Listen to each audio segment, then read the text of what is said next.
When a discussion surrounds Australia's legends of the saddle, this man walks just a little bit taller than the others. Oh, someone said that the other day. When was I going to... Thought I was going to become a jockey. I said when I was born. I was never going to be anything else, really. The brother before me was a jockey, successful jockey.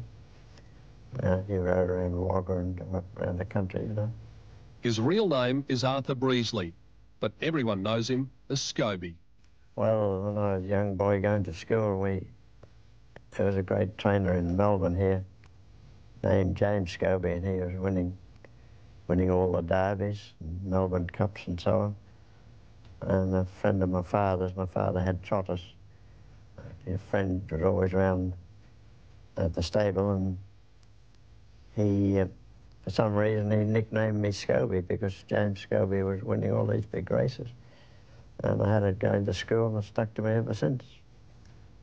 Born in Wagga Wagga 82 years ago, SCOBIE not only carved his name in Australian folklore, he rode for 2 decades in England and achieved all a jockey could achieve. He's best known here for his 5 Caulfield Cup victories, including 4 in a row between 1942 and 1945. But it was in England, at an age where many riders have already retired, that he hit his peak, winning more than 2,000 races, 4 English riding premierships, and twice taking the classic of all classics, the English Derby at Epsom. Remarkably, the race he never had much luck in was the Melbourne Cup. First I got Shadow King back in 1933. We beat him in here. And he was very, very unlucky. Took one easily. As I would have been lovely to have won everything else in Australia, and I would have loved to have won the Melbourne Cup. But at least a great friend of mine years ago, when I first went to England, Ray Johnson, and I was telling him how disappointed I was in not winning a Melbourne Cup. And he said, SCOBIE, winning an English Derby is like winning 7 or 8 Melbourne Cups.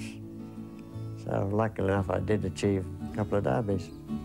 SCOBIE's first win in the Epsom Derby was in 1964 on Santa Claus, and he followed up 2 years later on Charlottetown.